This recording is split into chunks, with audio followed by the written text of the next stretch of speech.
Tālofa lava, malo lava le soifua, ma le langi mama, whaatalofa atu ia o tau uma e mai moa mai le tātou breaking waves, whawhitai lava mo le lango ma losi le nei polo kalame. Tālofa lava, warm Pacific greetings to you all. Thank you so much for joining us today on a Breaking Wave show. Previously, we had an interview with the Polynesian Panthers who revealed their story and how their story as the Panthers was exploited. So today we have 3 special guests. I decided to bring on some awesome creatives who have a wide amount of wisdom and knowledge in this kind of topic and conversation. And I'd like to welcome to the show Michel, Maiya, and Hanelle. Welcome, guys. Thank you so much for coming on to Breaking Waves. How are you all this morning? Yeah, not too bad. Yeah, warm Pacific greetings, but it's pretty cold today. True. The cold shoulder of the South Pacific. Yeah, no Aotearoa, but no, I'm good, thank you. Yeah, thank you, sister, for having us on. It's exciting to talk story and, yeah, so much to talk about. Yes, kia ora. Thank you for having me, and I'm really excited to be here with my mates to talk about story sovereignty and why it's really important and why narrative and story really is a big part of us reclaiming our indigeneity and our wairua as a people. So yeah, something that I'm really passionate about, and I really respect the work these two do. So really excited to hear what we all have to say in terms of that subject. Absolutely. But before we get into it, tell us about yourself. I'll start with you, Michel. Tell us about yourself. Yeah, Malori Soifua. My name is Michel Mulipola. I'm a Samoan comic book artist, illustrator, professional wrestler, gamer, animator, radio personality, activist, shit stirrer. Oh, can we swear? But like, yeah, I know. Born and raised in Māngere, and I've been telling stories all my life, really. And it's something that's very near and dear to me, especially for the power that telling stories has allowed my voice in spaces. So, yeah. Awesome. Yeah, talofa lava. I'm Maiya. I grew up in Tamaki, but my grandparents hail from Samoa. Yeah, hard to categorize what I do now, but just have always loved story. My passion has been in the writing space, so that's my comfort zone, the writer's room, and have been very privileged to work on a lot of shows. Some big international flash ones, but really the stuff that we've made here in Aotearoa and has been what's given me drive, and just grateful to be here and talk story with Michel and Hanelle and yourself. So yeah, thank you, sis.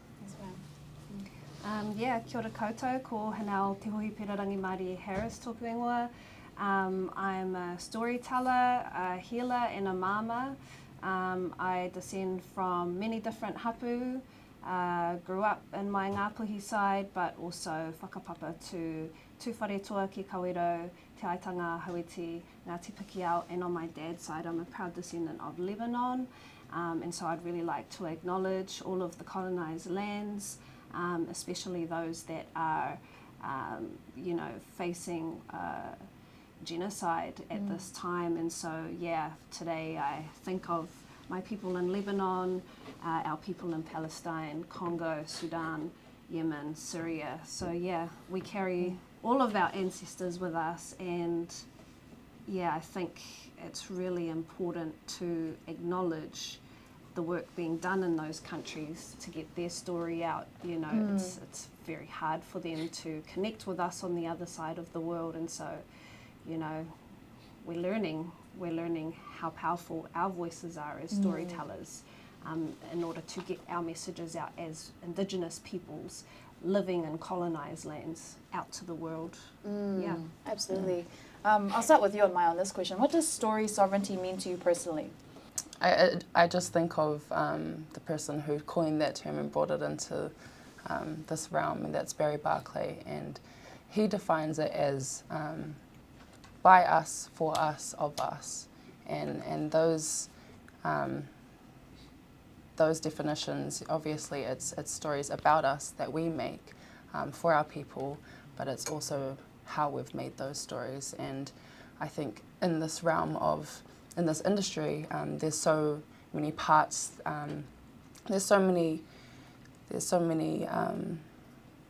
steps to bringing stories to life, and the integrity that is maintained through that has to be of our values and our thinking.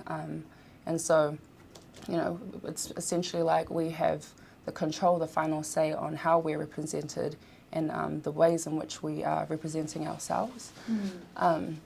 It's sovereignty. It's we get to have sovereign choices. It's that idea, and it's a very nuanced topic when it comes to filmmaking and how the current kind of catalogue we have of content about Pacific people. So that's how I would define it loosely. What about you, Hana? I know you've gone on a lot about story sovereignty, but tell us, what does it mean to you personally? Absolutely. I think first and foremost of our rangatira, Barry Barclay, Mira Tamita and Don Selwyn, we wouldn't be here with this whakaaro and framework of thinking if it wasn't for the work that they did and the foundation that they laid for us. So whenever I hear story sovereignty, I think of them, I think of the sacrifices and the hardship that they endured whilst fighting for this topic, which was so unseen. I think about Mirata and how the police were chasing her and, brutalizing her family and going into their house and beating up her children, for the footage that she had. And really, she was telling the truth. She was exposing what was happening, during the apartheid protests with the Springbok tour, with Orake and Bastion Point. With Bastion Point, she was putting a narrative into the public arena that the New Zealand government was hiding, And so I really think about the truth tellers that came before us and how they foresaw us coming too. They did this for us. Even the Panthers, Ngā Tamatoa, these activist groups, everything they did wasn't for themselves. It was for the people, but most importantly, it was for the future generations. So we now get to reap the reward and benefit of that hardship. And I think it's a duty and a responsibility that we owe to them to continue the essence of the work that they did. Story sovereignty to me also as a Māori pertains to Article 2 of Te Tiriti when it talks about protecting our taonga, because our stories are our identities. They are our taonga, and as people of Moananui-a-Kiwa, as Hawaii, our oratory tradition is our most sacred form of intergenerational transmission, as Reverend Alec spoke about, that really, what was it, intergenerational transmission of truth, and that's what our tupuna, our ancestors and our elders do when they pass down story. And so in this current time, as contemporary storytellers and filmmakers and artists, we really need to be pono and truthful about why we're doing the work we're doing, who we're doing it for, and what legacy we are leaving behind. And so I'm really, yes, I've been talking about it for the last decade. However, I feel like, and especially since Palestine and people understanding how controlled the narrative has been from the West, from the Five Eyes, US, UK, Canada, Australia, New Zealand. They've controlled a whole colonial settler narrative, and it's infected the entire world. And the rebalance to that for me is story sovereignty, and us as Indigenous people, and especially Indigenous Pacific people, are the best people to display what that looks like. Very powerful. Thank you for that, Hanelle. What about you, Michel? What's the story sovereignty mean to you personally? Well, you know what they say, nothing about us without us, right? And story sovereignty for me personally is about having the autonomy to have of your voice, and kind of, and not necessarily control, because I've never been a big fan of like control in the colonial sense, but like being able to say what you want about your story without kind of consequence, without meddling, without fingers in there going, oh no, this is how it should be. And it's just very much like alo, it's respect. Yeah. Respecting someone's voice and allowing them to decide how they want their voice. Again, autonomy. I think that's kind of and boiling it down to autonomy and sovereignty of your voice. You decide how it should be heard, not someone else. Absolutely. Yes. And I spoke to the Panthers last week. We had a really interesting discussion, and I'm glad that we're talking about the importance of story sovereignty from a systemic lens and what it means for generations to come and our people.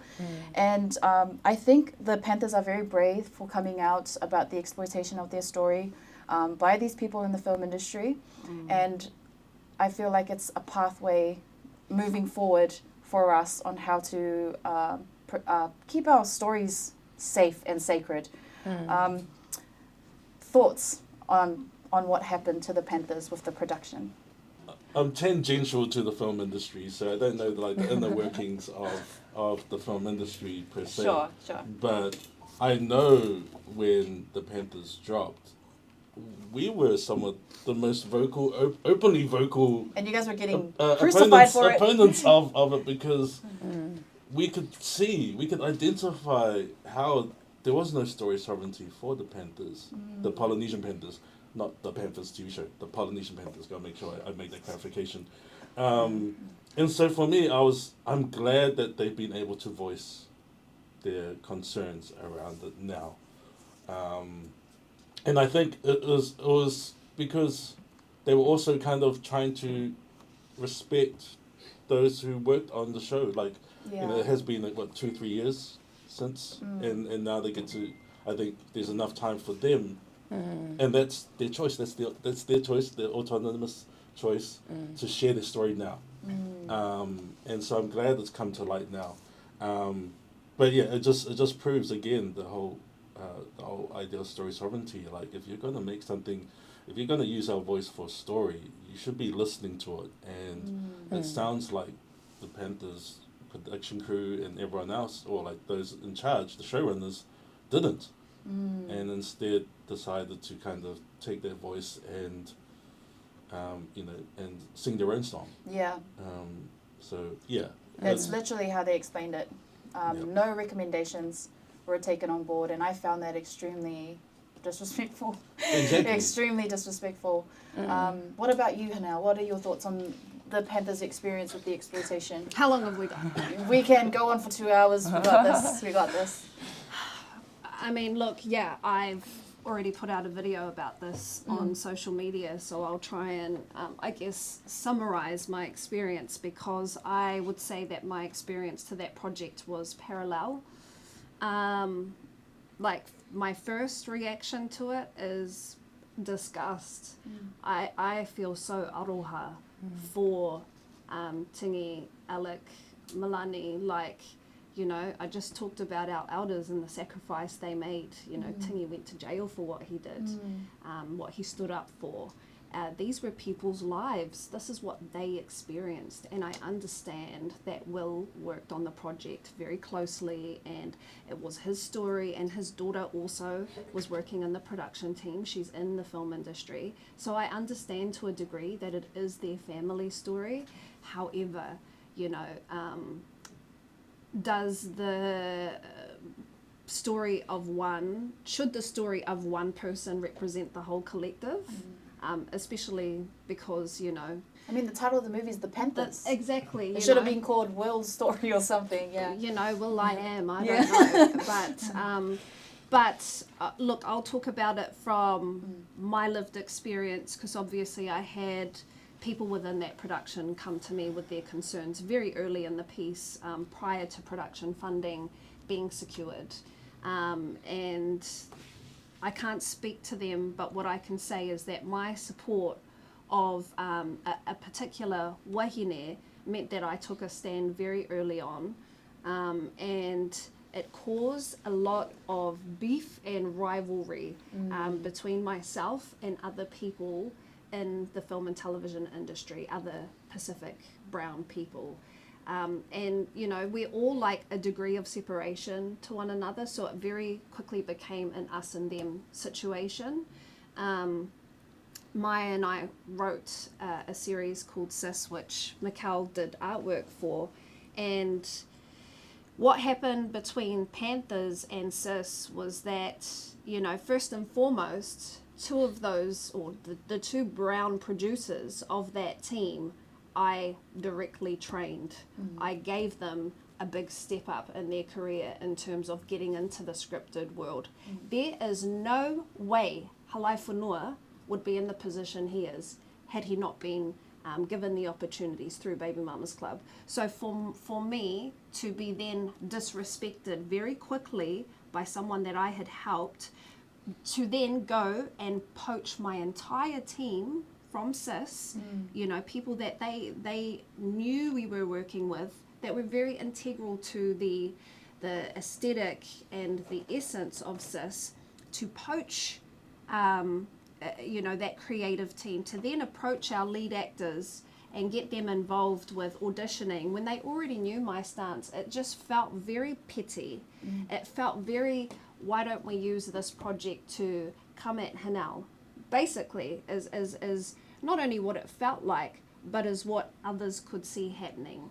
And so for me, it's not so much a reflection of the integrity or lack of the brown people involved, but the culture of bullying and competitiveness and colonialism that capitalism really drives. It's very Pākehā behaviour, you know. It's very, there's not enough for all of us to go around, so let's scrap it out. And this is exactly what the system does. It pits us off so that we're all fighting over scraps, so that we're all standing on one another to get the job, to get the credit, to get the clout, to get the industry fame, whatever they want. And for me, you know, that's what I was observing and experiencing. And the most hurtful thing for me is it was people that I believed in, people that I had trusted, people that had come into my home, sat with my family, ate dinner with my children, people that I had hopes and dreams with and I built with. And the moment that they felt they had extracted enough from me, they then went off and went for the bigger, you know, the bigger, shinier opportunity, which was working with the likes of people like Tom Hearn, who have been in this industry for decades, who have built, you know, Tom Hearn and Four Nights Productions have built a career off the back of Māori stories. You know, they started off by doing films like The Dark Horse. If you actually look at their filmography, it centers, you know, brown people, even though the owners of that production company do not whakapapa Māori or Pacific. And so, yeah. The industry started to crack down a few years ago on these producers and production companies going for money for Māori and Pacific films, and I think this is where they started to change tact and started to look for the brown filmmakers that would work with them to be that tick box, you know, because it was something, I guess, something mutual for them both, right? Yep. You get a step up in your career, which means you now get to go on and make your film. You know, your red, white, brass, you know, and we get the money because look at all these brown people that have been involved. To the point where actually when I had originally called it out, my question was, who owns the IP? Who controls the editorial? you know, and they ended up creating a production company to counter that. So it's almost like our friend Tama, who is a former lawyer, he said the thing that the system does when us as Indigenous people give them the, like, when we point out the problems, they'll subsume it, and then the face of colonization will change so that it's still doing the same thing while looking like it's progressive. And to me, the Panthers project and the way that creative team and that above the line team with the producers, the directors, you know, you had our Pacific directors being partnered, like co-directing with Pākehā directors. The feedback that came back to me was that those that were co-directing were essentially shadowing. They were bum boys. Yeah, you got your co-director credit. But were you actually the one behind the lens? I'll end with this. In the height of it being very problematic, we went to Pisa and we said we believe that a whono, you know, a talanoa needed to be hosted to Te Olewā because it had created such a rift amongst us as brown storytellers, not only with myself, with you know, families, like within the industry. You know, there were couples that were on the verge of a breakup because of people not agreeing with the stance and people taking the jobs. And so, you know, for the safety of our wā as a people, we tried to put it out there, like, let's sit down and talk about this so we're not talking shit online. And the response was really arrogant. It was, we'll talk when it's done. We'll talk when it's aired, and you can have an opinion then. And so, you know, that hui has never happened.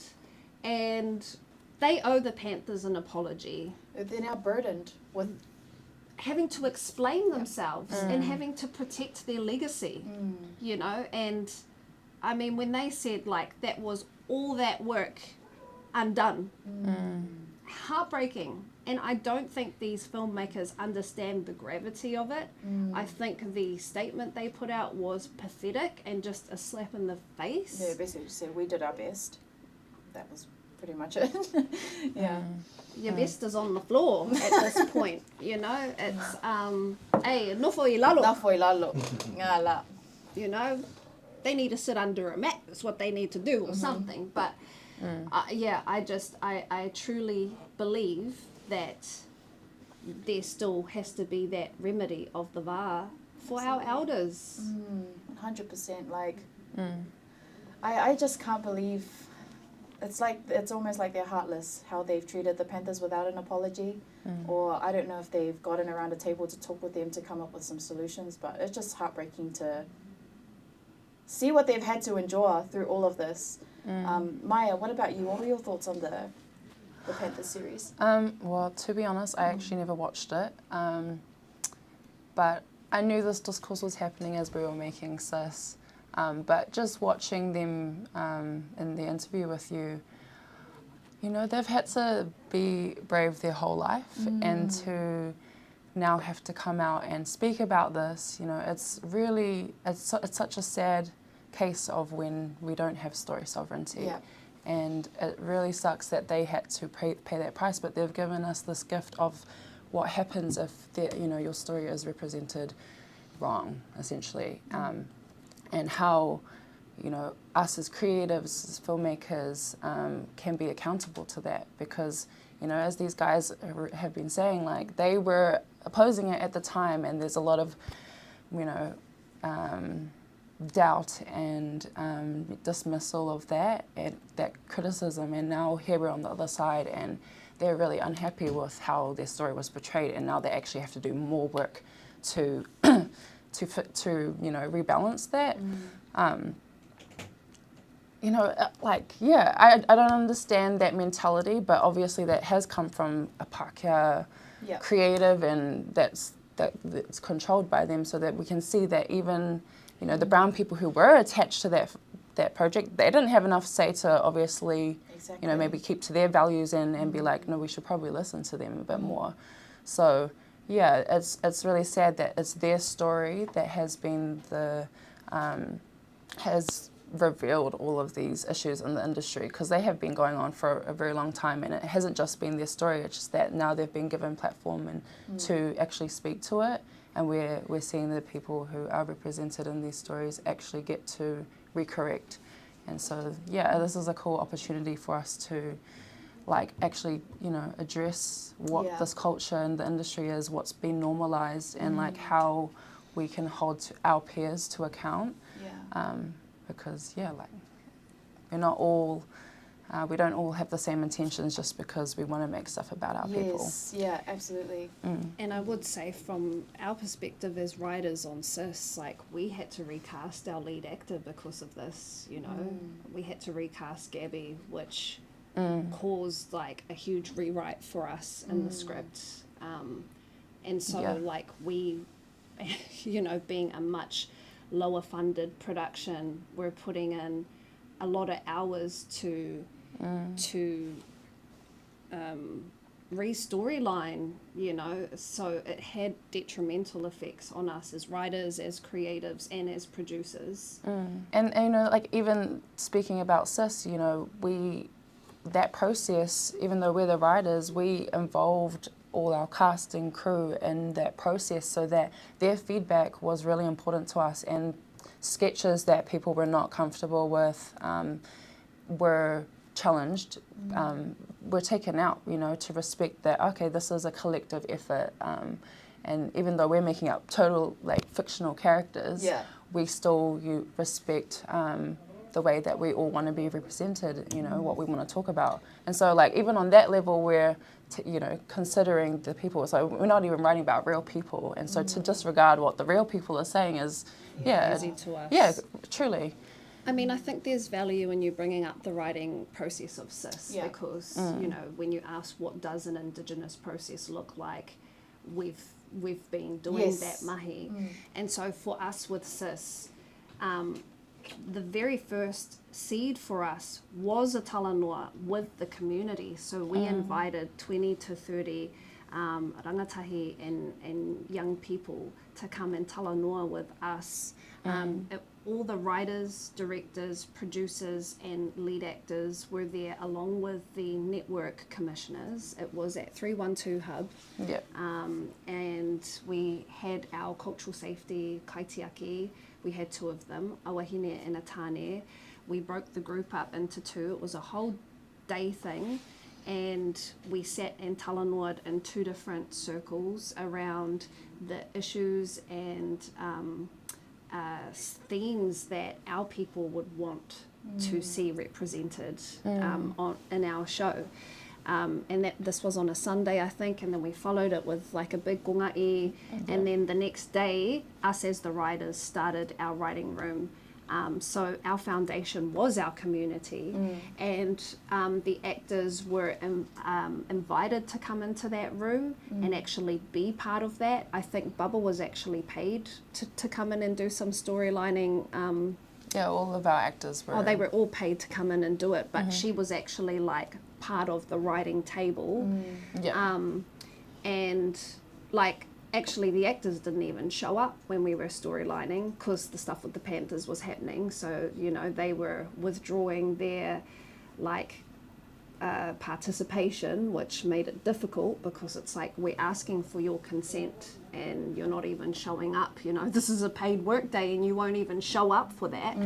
And so, the actors in the writing room were invited and scheduled to come, which this is very rare, very rare. Writers and producers will keep actors out of the room because they don't want them to get involved and influence from an ego perspective. We were doing the complete opposite. We were saying, well, if you're the face of the show, you need to carry the message and feel confident about it and actually have some ownership over it. They're being given the pen, they're being given authorship. So by the time we got to the script read through, and we're reading through the scripts, And actually, this was another way that we indigenized. Before the script read-through, we had a script read-through workshop. And so that was a read-through to hear and feel how it sat on the table, not only with the actors, writers, directors, but also our heads of department, because, you know, we are employing Pacific and Māori from top to bottom. So now we're getting perspective from everybody around story, around cultural integrity, around safety. You know, anyone at the table can say, oh, I don't think that script is safe because, you know, culturally, you know, doing this is inappropriate. Everyone had that equal say at the table. And so what Maiya's talking about is from there, when people did not like what we had written, then we went back, we rewrote, and then brought that back. So you can see how much consent at every point we were asking from for a fictional comedy skit show. Yeah. That was the level of care we were putting into it. So you can imagine what the level of care for a project like Panthers should have looked like. That amount of budget. With that amount of budget, you know, and it's like to be meeting with them in Ponsonby at a cafe, you know, a few times to discuss. Well, script's already ready. In retrospect, wrong, you know, just absolutely wrong. That project should never have been given a single dollar of taxpayer money until all of them consented on what the story was going to look like at a glance. And I'm so glad that you actually brought that up, because I feel like a lot of youth are picking up on this story, but they're not too well versed on what happens in the film industry, what a producer is, what a director is, you know, what all these things are. And I'm glad that you've explained how you've indigenized when you were working on Sis, putting those things in place. And then when I was talking to the Panthers yesterday, literally nothing was taken into consideration. And now hearing your story about how you've managed to rewrite, go back again, you know, if people didn't agree with it, that communal focus, everyone's voice matters. So how would you break this? Because I feel like it's a Spider-Man meme right now on the internet, like this, all of them, just like, who's at fault for this? So Tom, Hearn, and Hanelle Harris have obviously released a statement, but how would you guys break it down? Like, where does the accountability lay here? Whose head does it lay on? Well, who's at fault here is definitely the industry and those in power. It's the ones that have the purse strings. So the funders, New Zealand On Air, because they've received this proposal, they've brought in a team of people to assess it, and then they've awarded the money. So first and foremost, they are the first that should be accountable. What New Zealand On Air often says, and these funders, is that we don't have any editorial or creative say, and that's why when you go in for money, you have to have a approved platform attached. So TVNZ in this case was the approved platform, and they would have been across all of this, including key information such as where Tingi, Milani and Alec were at with their consent on the project. Like, you have those conversations with your commissioners, your network commissioners. In regards to Sis, when we had to recast our lead actor, when we had to rewrite the scripts, these were conversations we were having directly with Sky and Comedy Central, our commissioners. So, yeah, really, accountability sits with, in my view, the funders, the platforms, and the producers, Tom Hearn and Hanelle Harris, you know, and Crystal Vainga. You know, they are the ones who, they're the navigators of the waka, you know. You got to take responsibility if people have gone overboard. Yeah. Because I would call them story poachers. They poached a story, like, yeah, we're going to do that. And then they went off and then did something completely different. How does the industry, like, reward people who constantly operate in that way? Taking stories, not honoring them. Because I'm sure it's happened, like, multiple times. Do you guys have any insight on that? Like, I think the industry has always rewarded the theft of story and culture vultures since the inception of the film industry. We've seen how, you know, in the early days of film, you know, the blackface and all of these kind of racist, depictions of indigenous people, non-white people. The whole industry has been built, you know, just like whole countries, nations, right, have been built on the backs of indigenous people and their stories. So it always rewards them, and that it creates that audacity they have to continue to do it because this is what the industry allows. This is what the industry rewards. You know, it's all about what can you take and what can you make money from. Yeah. And the industry is a business. It is a capitalist venture.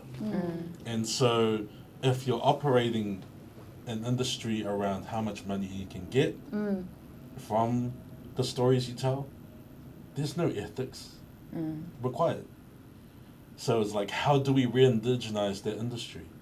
How can we turn that industry into one about story sovereignty, about empowering voices rather than filling the coffers of businesses? That's it, really. It comes down to money often, and film especially has always been used, you know, as a tool of propaganda as well, and that goes hand in hand with capitalism and the imperial agenda.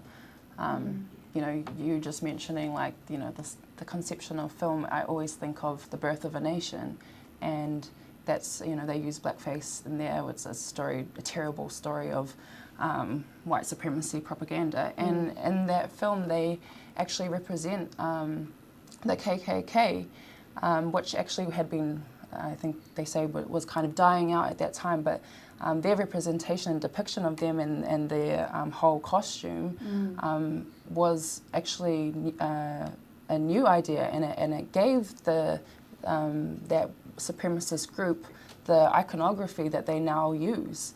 And so, you know, the power of narrative and how it's being used has always been always been used for a different agenda. And so we have to be really conscious of those underlying foundations of this industry when we're bringing our taonga, our oral stories to this world. And, you know, the intention of that kind of storytelling versus filmmaking in this industry are very much at odds. And so, we have a responsibility as storytellers, bringing our stories to this space and understanding why we're doing it. Money being a drive for a lot of people, and the industry itself rewarding, you know, whatever they see as sellable. You know, they marketed, or they seem to have written that show for the mainstream, for everyone, right? Because everyone, you can make more money if you target everyone. But that leaves out the people, you know, who that matters most to, those stories. So, it's a sad reality of this industry, and we're not the only industry that faces these issues, but we are a very seen industry. You know, we're in a very media-focused time. Everybody has a screen, everybody has access to watching stuff. As I said before, the colonial agenda is worldwide, so what we're experiencing here in Aotearoa with Māori and Pacific stories being colonised is really just the echo effect of a worldwide agenda. What it looks like for us, particularly here in Aotearoa, is that the image of Māori and Pacific people is being controlled through a specific lens and through a specific narrative. And that narrative is that Māori and Pacific people are gang members and criminals. When you look at Arab people, they have been treated through the lens of being terrorists. And it hasn't been, again, since Palestine, that we've understood that actually America was never the good guy, that we had been through narratives created such as 9/11, Osama bin Laden, and all of these figures that the Western media have taken and created entire narratives around that have scaremongered the world to project all of these false impressions of a whole people. That is exactly what is happening here with us in Aotearoa, and you saw that with Panthers. You saw the injection of the gang narrative being played, and the sex worker narrative being played by some of our most shiniest stars, you know, Frankie Adams and Beulah Kuale. These are Hollywood actors that have come home that are embodying these particular archetypes that have been created by a Pākehā showrunner. And people will say it's not that deep, but it's always been that deep from the colonizer's perspective, because when you can control the consciousness of the people, then you can incarcerate them. You can have them be subjugated to, you know, public ridicule and all of these things. And so I really feel we need to get to a point where we understand this is going to have, and is already having, a profound effect on our lives as Māori and Pacific people. I think Leonie Hayden had a really brilliant article in the spin-off a few years ago when Vegas series came out. That was another one, and it talked about 60% of narrative around Māori on television were gang narratives. This is targeted assault on Māori and Pacific people, and we need to start pushing back. Yeah, absolutely. So yeah, like you mentioned that it's not so deep, you know, which is always kind of a deflection, you know. It's kind of just negating whatever someone criticizes. What they don't realize with the film industry is that everything you see on screen is an act of choice. So it is that deep, you know. It's not like, oh, we accidentally kind of put that in there. It's like, no, from script to filming to editorial, everything you see on that screen has a purpose. Everything you see on screen is an act of choice. Nothing's put in there accidentally. And so it is that deep. So when people can identify that narrative or that kind of lack of story sovereignty is in that thing, it is that deep because it's been put in there on purpose. Yeah, everything is there on purpose, guys, honestly. And I wanted to show you guys a video. I'll play it on my phone.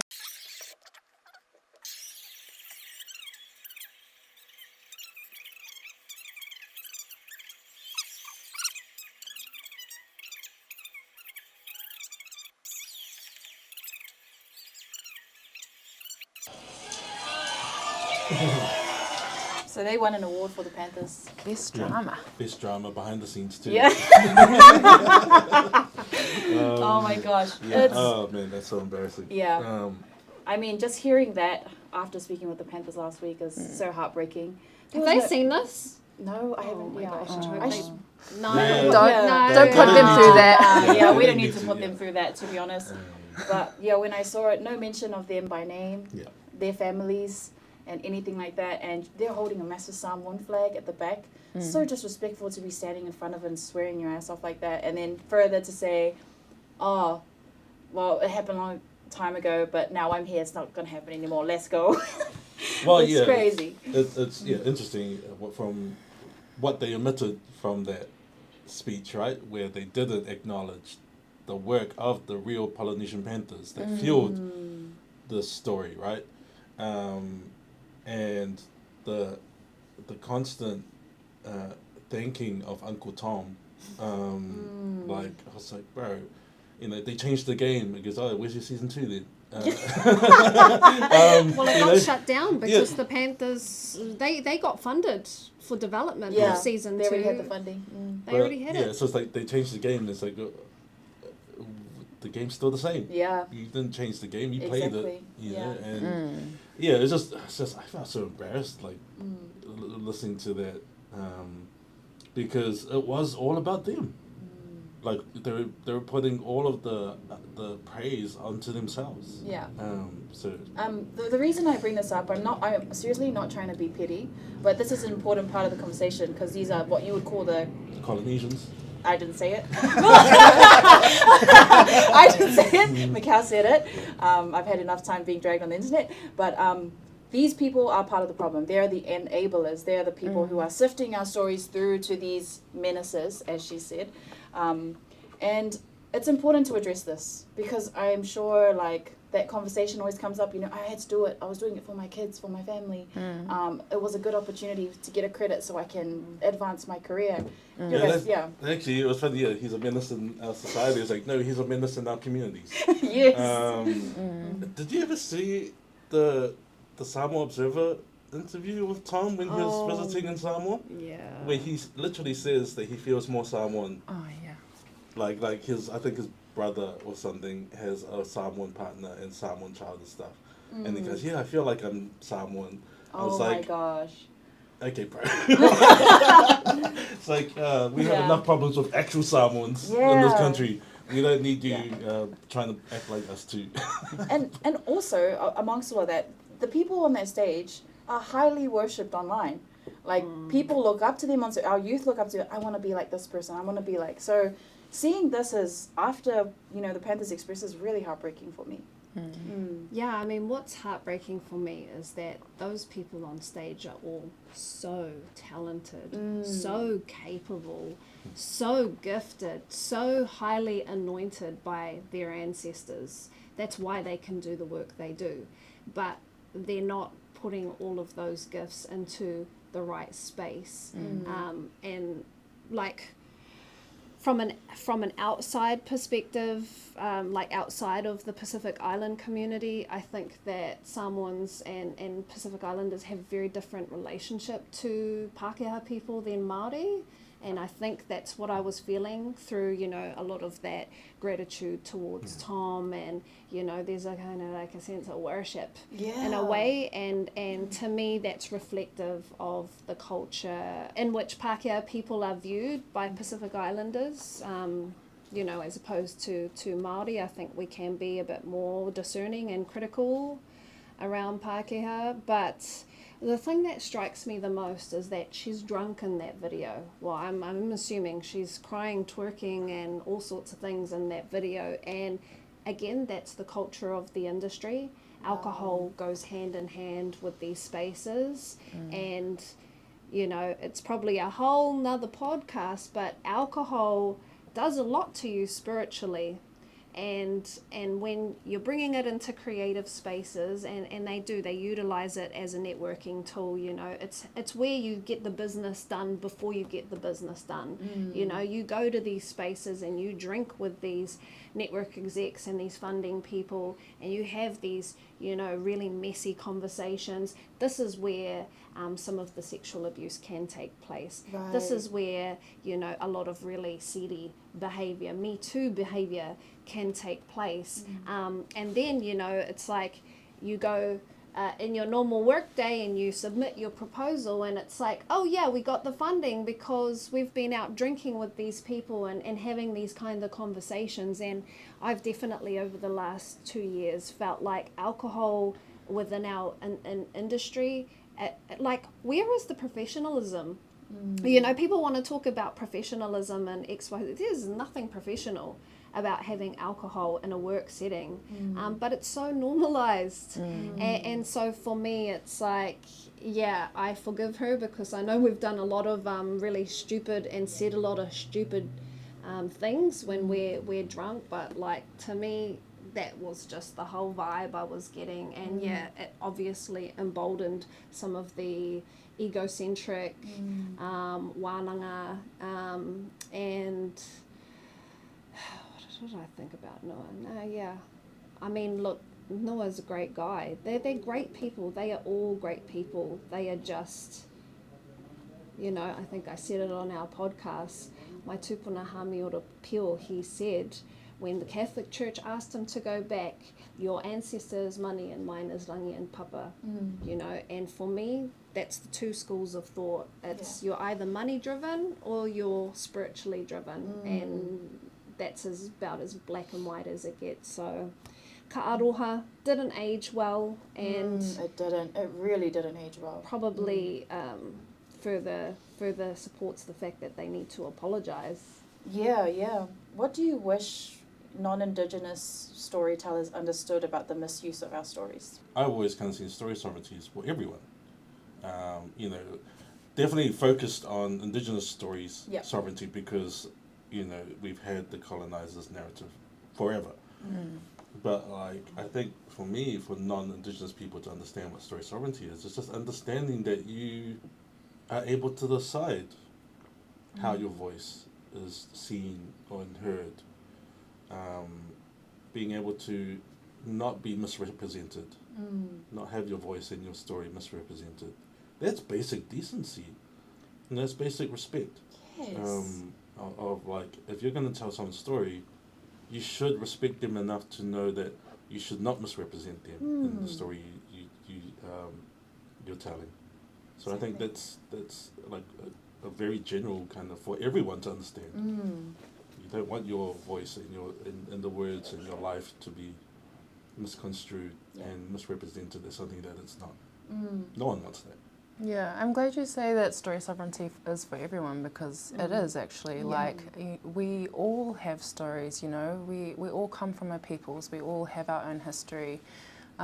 So, you know, the world is not short of stories. So, you know, if you're not from that culture, you should not be imagining stories of those people.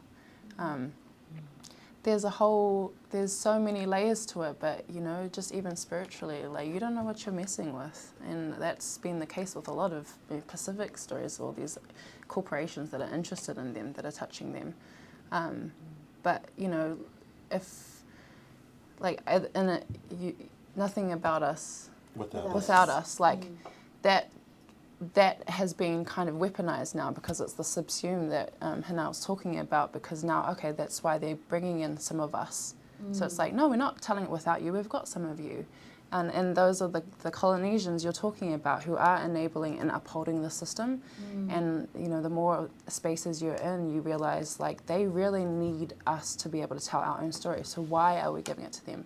And money is not a good enough excuse. Opportunity is not a good enough excuse. I'm so glad you asked the Panthers that, you know, what about these people saying, but I need to provide for my family, I need to eat. Like, if we use that excuse for everything, you know, we would have lost everything by now. It's only the people who maintain their morals and their ethics and our cultural values that have held that line off enough for us to even have our culture at all. You know, it's understanding that, you know, a story is not just a fun tale that entertains us. It's, in our cultures, it's what's held the culture. It's what's held our thinking of our ancestors, and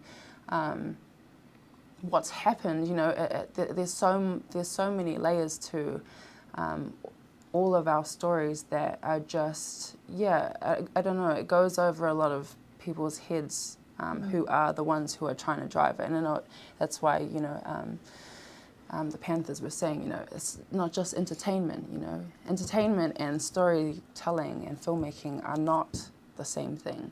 You can tell stories that are entertaining for sure, but that's not the intention or the purpose of them. And so, The first thing I would say is, I wish people would know that even if you are from that culture, if you have not had that lived experience, you still shouldn't be telling that story. You know, if you're Māori and you have not come from a gang whānau, you shouldn't be doing gang films. And I think those of us that have been in the activism space and have actually put our bodies on the line and almost been arrested or had your phone tapped, you know, and I can speak to this from personal experience with my involvement with Ihu Mātau. That was a very scary time for my family, and my son actually just said to me the other day, like, he was going to school and saying, oh, my mum might get locked up today, and they were like, why, you know? And I had never at that time kind of understood that was like that was a real fear of my family. My phone was tapped. My photos were up in the county's Manukau police station. And so, you know, I've only had kind of a fraction of the life that some of these activists have had, and the pressure on your mental health, on your spiritual health, and on your family. You can't explain it to people unless they have actually put themselves in the firing line. So yeah, even if you are from the ethnicity of the peoples, if you haven't had that lived experience, you still should not be telling that story. And secondly, spiritually, we're coming into a space where now we're seeing projects like Chief of War that's about to come out with Jason Momoa. Disney is about to do a live action of Moana that depicts our tupuna Maui. When you start to play in the arena of our ancestors that are no longer on earth, you're now starting to play in a space of life and death. And that is something we've already seen in this industry. And out of respect for the people, I won't name the project, but there was another project that I had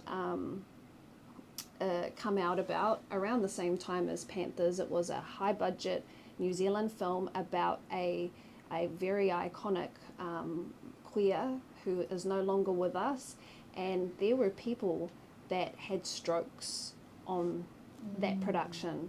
Within the same week, 2 women had double aneurysm strokes, and to me that falls in the realm of makutu, of Maiya.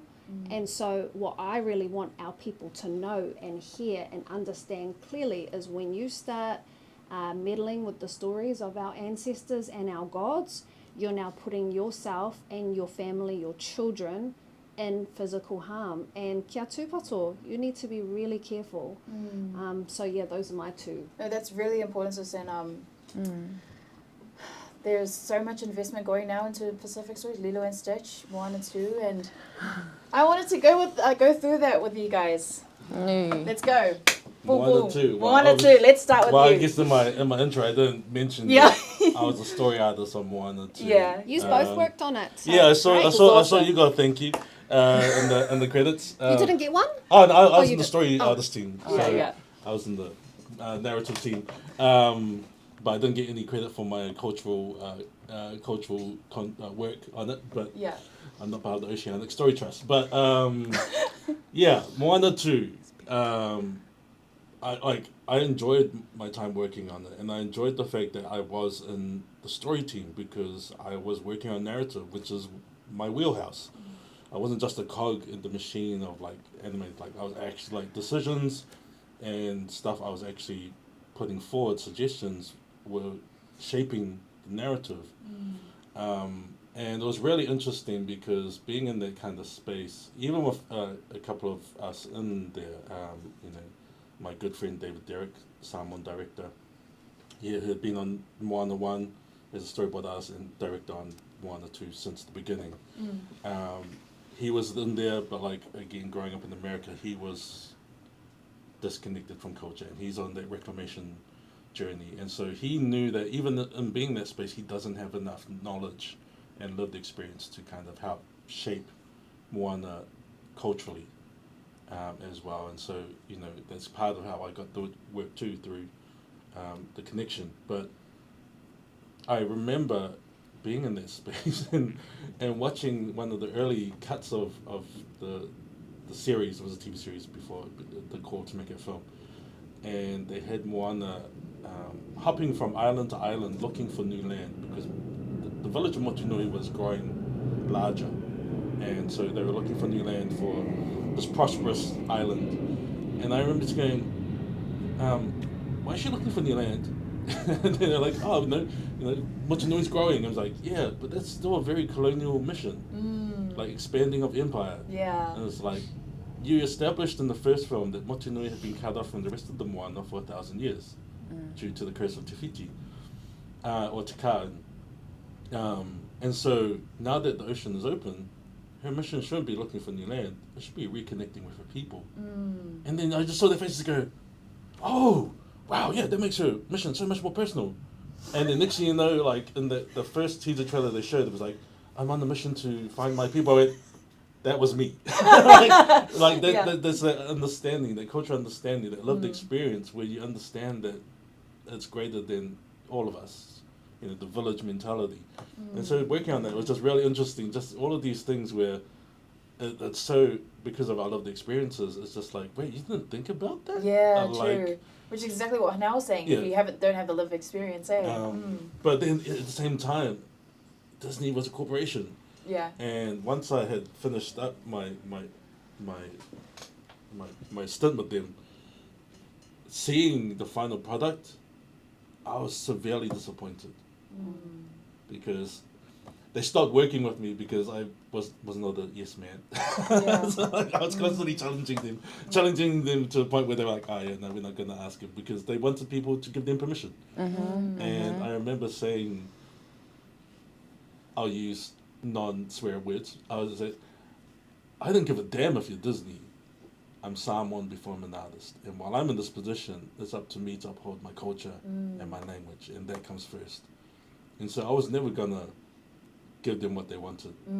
I was going to be a bit more trouble than they needed. And so, so it's just, even in those spaces, even working for them, like, Disney is a big evil conglomerate, right? Even working in spaces, I was still challenging because that was the integrity I felt. That's even in those spaces, even if you are part of it, nothing without us, about us without us. Even if you are in there, you can do what you can to uphold the mana of your people. Absolutely. And it could still be ignored.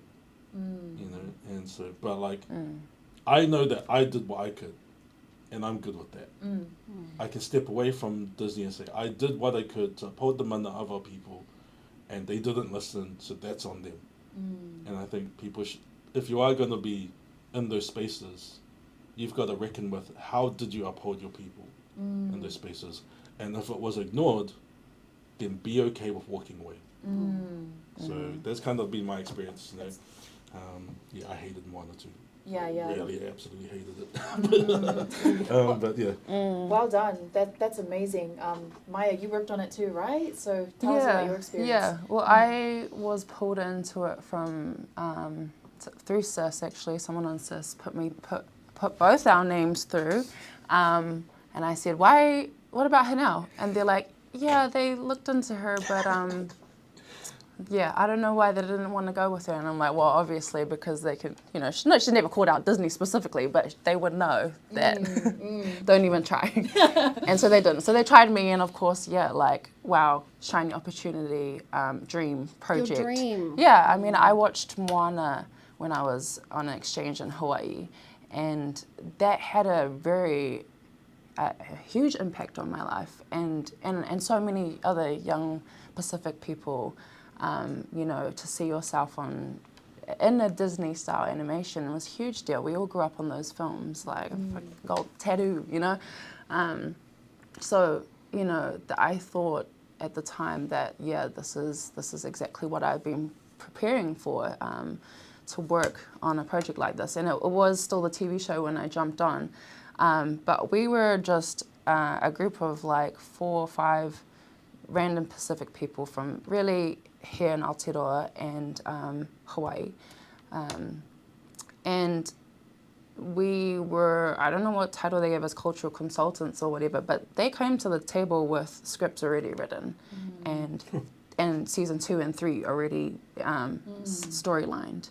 And they wanted our input, and that's the tick box part, it's like, yeah, we've got the approval. They were looking for, yes, we love it, and here's a funny joke you can add to your script that's part of our culture. That's the level in which they were collaborating with us. And I just remember the most basic things on that table being like, you're using Polynesia and Pacific interchangeably. Like, where are we in the Pacific Ocean? Yeah. Because now you're also pulling from Melanesian culture. Yes. And they couldn't even answer that. Very simple question. And so, it just showed the level of understanding they have about our people at all. The culture is just a decoration. That's why they could pull all these pretty things from our culture and just put it on screen and then think that that's not integral to the story. And, you know, like your experience of them having a very colonial approach to the storyline, at the point I was on it was similar, you know. Like, I just think I remember saying to them, like, a Pacific person wouldn't do that or think that, like, you know, and all of the key creatives, the ones that you could tell who's running the story room, they're all Balangi, you know.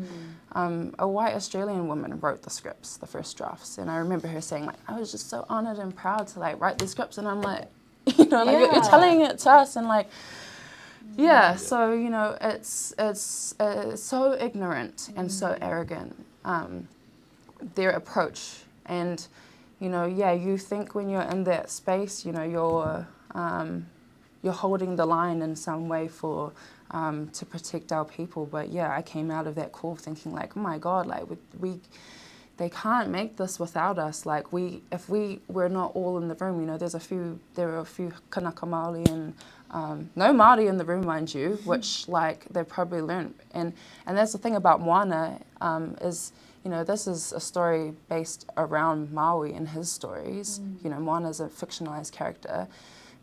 So, you know, but Maui, the tupuna, that his stories have been protected and kept by Māori people the most. They have carried his stories forward all these generations. You know, like, do someone's even know the name of Maui in Samoa?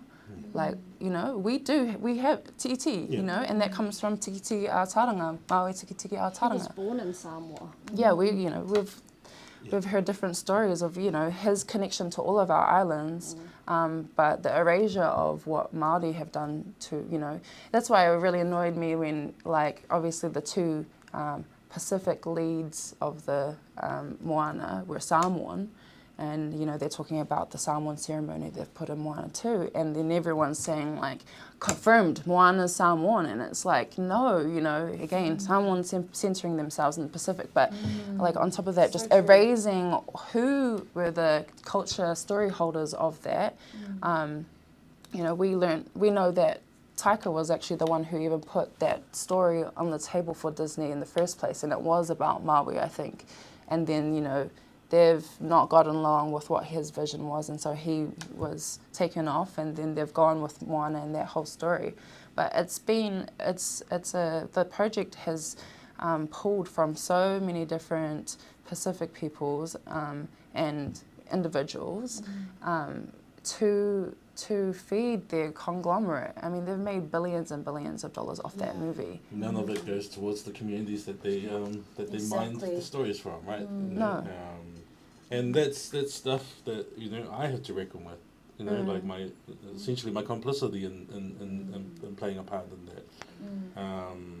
And you know, it's not an easy position to be in. You know. And so for everyone, like, but I've never kind of been, you know, I did it for the paycheck. It was like, for me, especially for a lot of our people in the creative industries, you know, because I do a lot of school visits, right? For me, it was because I've never worked in animation before. That was like my first job in animation, and it was never a dream job. It just became a dream opportunity.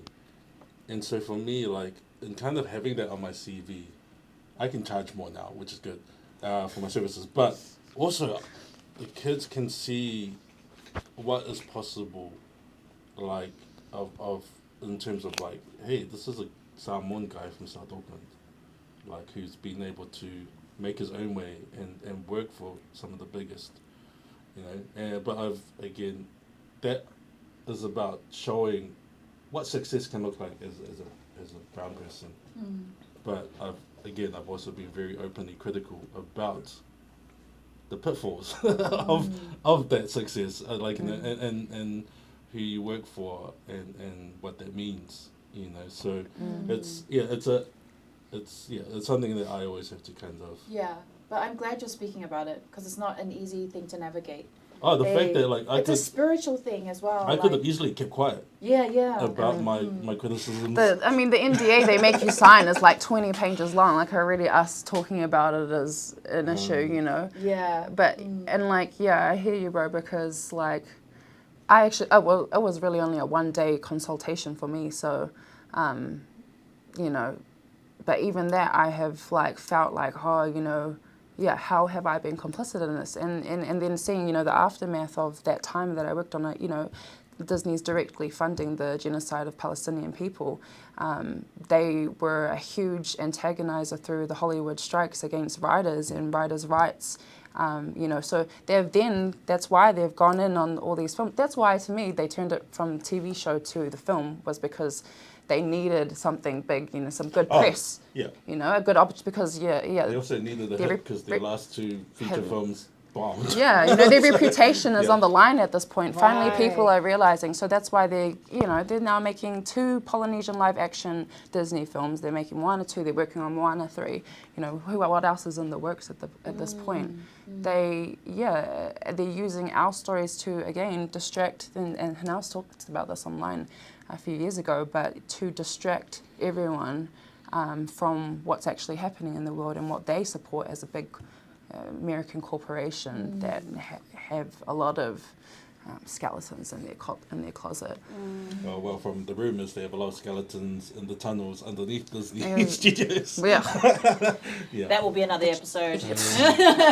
We'll come back to you with our Hollywood elite tunnels underneath their thing. But Yeah. what about you, Hanelle? I think it's incredibly brave that you guys are both speaking out, and I think it's worth pointing out that not everyone gets these opportunities. Like, you are listening to 2 of the top practitioners in the field who have climbed the mountain, have seen what's up there and gone, this is really bad, do not come up here.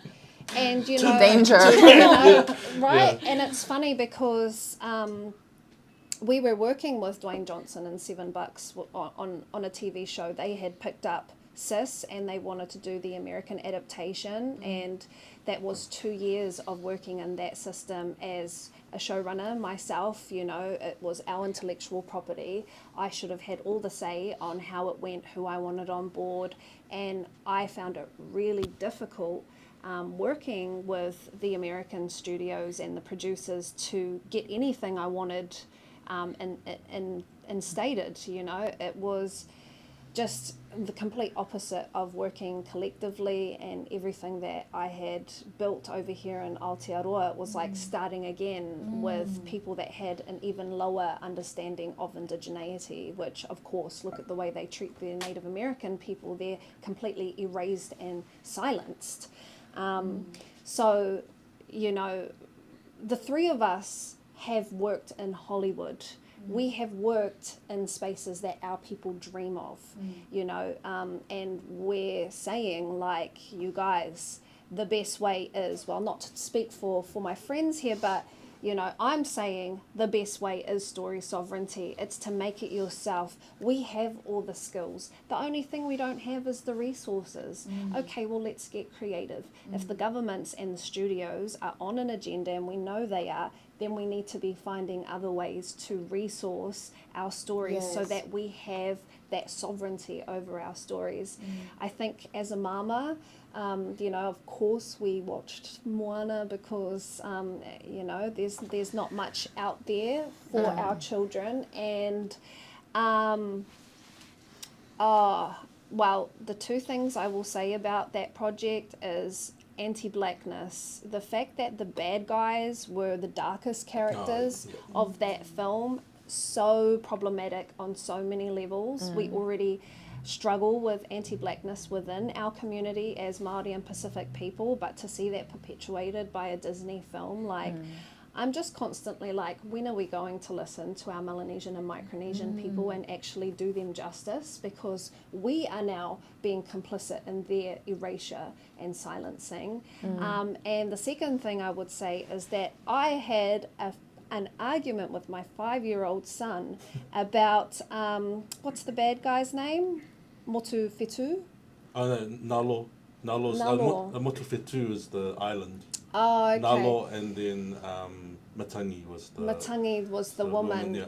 We were arguing about who the god of the storms were, and I'm like trying to, you know, brought my children up with the kurahuna of atuatanga Māori, Tāwhiri Mātia, Hine Tuira, you know, all of our atua Māori, And so for him now to think the god of the storms is a fictional character made by Americans, like, you know, it ended up having to be a sit down, okay, let's re-educate our children. And so this is why I've also been vocal about my disagreements with the Reo Māori translations for these series and these films, because at the end of the day, the kakanoa, the seed of it is not pono. So why would you then go and put something, you know, if it looks like poo and smells like poo, it's poo. Like, why would you then go and put glitter on it? And you know, in my opinion, and I know I get it, because as a consumer, as I said, as a mama, I sat down with my tamariki and I still watch that film. But, you know, when are we going to get to the point where we stop compromising? That's the point we need to get to as a people, to stop compromising at all levels. You know, believe in ourselves, and let's get busy, let's organize, let's get united, and let's try and source that investment so that we are, you know, writing our own animations, our own films, because I look at Pipima, right? Pipima was one of the first of its kind, not only here in Aotearoa but around the world. That is made by a Māori whānau, you know, that is made by Reo Māori teachers, and you can't fake that level of authenticity and story. And I just really want our people to know, like, it's never an owl when you do your own thing, like, you know. I was just thinking that. I told you to get out of my head, Hanelle. Get out of my head. I was just thinking about that because, like, this is just a personal experience, not speaking for anyone, but they often look down on people who build their own stuff. Like, you know, being in mainstream is like the dream. Like you said, oh, you guys have been in Hollywood, now you guys are like, no, get out, go the other way.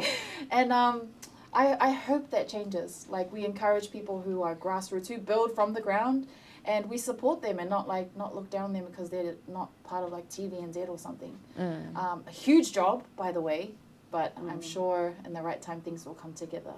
But just going into this, you know, for all the future producers and directors that will come from this episode and who want to get into the industry, positive words of advice to them. Just do it. Like, I don't know, people always ask me how I'm able to do all the things I do. And it's like, I'm an artist. I get an idea and I put it into action. Like, that's just hardwired into me now. So, like, the reason why I'm able to do all the things I do is because I actually do it. Right? And so, if you have a story to tell it. Don't wait for permission. It's your story. It's your voice. You don't need to ask people for permission. And, you know, especially in the age and the proliferation of generative AI, we're talking about story sovereignty. Yeah. And in the use of generative AI, when you use it, you're essentially ceding your voice sovereignty. You're letting a computer tell your story. You know, you're letting a computer, a data, an engine, you know, tell your story. And when your story through Gen AI appears inauthentic, then, especially in activism, it's very easy for your enemies to say that is fake. Yeah.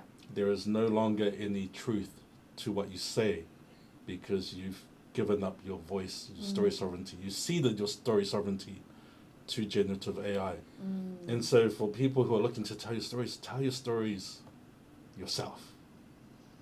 Tell your stories because you want to tell your stories. Don't ask for permission, do it your way, and do not cede your story sovereignty to generative AI engines. So, and that's something a lot of our young people are navigating with this age of technology. Absolutely.